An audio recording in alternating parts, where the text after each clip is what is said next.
और मुडा घोटाले में फंसे कर्नाटक के मुख्यमंत्री सिद्धारमैया की इस्तीफे की मांग जोर पकड़ने लगी है। प्रदेश में भाजपा और जेडीएस सिद्धारमैया के खिलाफ विरोध प्रदर्शन कर सिद्धारमैया के इस्तीफे की मांग कर रहे हैं। वहीं कांग्रेस लगातार इस्तीफे की मांग को नकार रही है। कर्नाटक के मुख्यमंत्री सिद्धारमैया की मुश्किलें लगातार बढ़ती जा रही हैं। हाईकोर्ट द्वारा मैसूर शहरी विकास प्राधिकरण यानी मुडा घोटाला मामले में केस चलाने की मंजूरी देने के बाद विशेष अदालत ने सिद्धारमैया के खिलाफ लोकायुक्त जांच की मंजूरी दी है। न्यायाधीश संतोष गजानन भट्ट ने मामले की जांच मैसूर जिले के लोकायुक्त अधीक्षक को सौंपी है।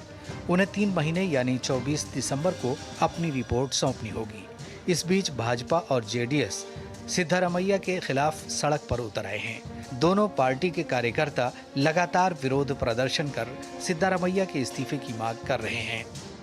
If you want a fair and free inquiry and further investigation, since Lokayukta, all the police officers are still being posted by the Home Ministry and all the IPS officers are been transferred by none other than the Chief Minister himself, where he has posted about 1 month back all the officers. To have a fair inquiry with this background, I think if Lokayukta should inquire, then he should give a free hand by resigning the present CM post. Muda case, it is a big scandal in Karnataka. Already High Court and lower court also given the decision. So directly they told it is a scandal. That's why court is saying, not BJP, not anybody. Court is saying it is a scandal. So that's why we are asking the resignation of Mr. Siddaramaiah. वहीं दूसरी तरफ कर्नाटक के मुख्यमंत्री सिद्धारमैया इस्तीफे के सवाल पर भड़क गए।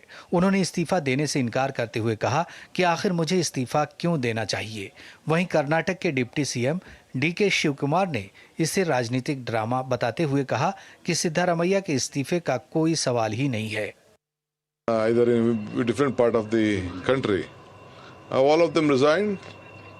If that is the case, there is nothing. There is no need of CM resigning. The entire party from the Delhi to the village stands with him. दरअसल कर्नाटक के राज्यपाल थावरचंद गहलोत ने इस घोटाले में सिद्धारमैया के खिलाफ जांच के आदेश दिए थे। सिद्धारमैया इसके खिलाफ हाईकोर्ट गए, लेकिन अदालत ने भी कहा कि जांच का आदेश सही है और जांच होनी चाहिए। और अब विशेष कोर्ट द्वारा लोकायुक्त जांच के आदेश से मुख्यमंत्री सिद्धारमैया की मुश्किलें और बढ़ गई हैं। गौरतलब है कि मुडा पर आरोप है कि उसने 2022 में सिद्धारमैया की पत्नी पार्वती को मैसूरू के कसाबा होबली स्थित कसारे गांव में उनकी 3.16 एकड़ जमीन के बदले मैसूरू के एक पॉश इलाके में 14 साइट्स आवंटित की। इन साइट्स की कीमत पार्वती की जमीन की तुलना में बहुत ज्यादा थी। हालांकि इस 3.16 एकड़ जमीन पर पार्वती का कोई कानूनी अधिकार भी नहीं था।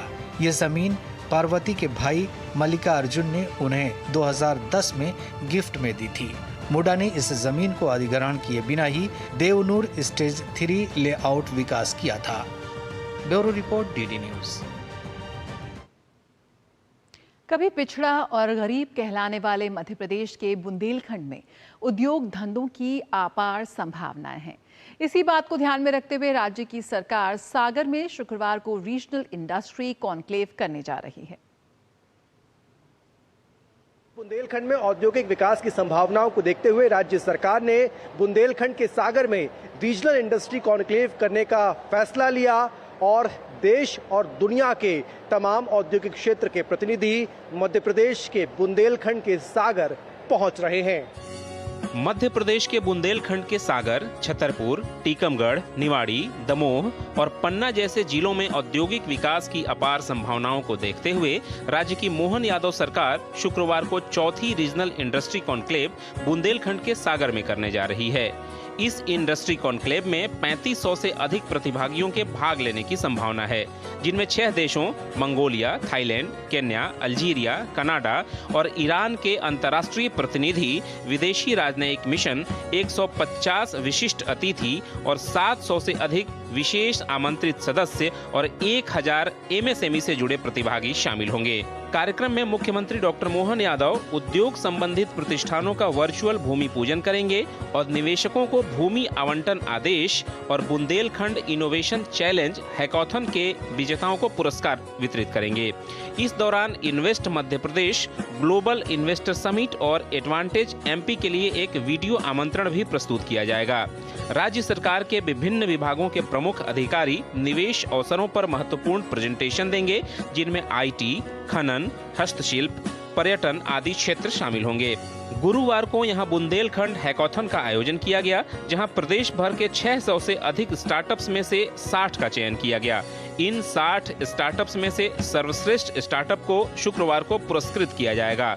इस बुंदेलखंड हैकाथन में शहरों और आम जीवन में आने वाली समस्याओं को समाप्त करने के आइडियाज को आमंत्रित किया गया।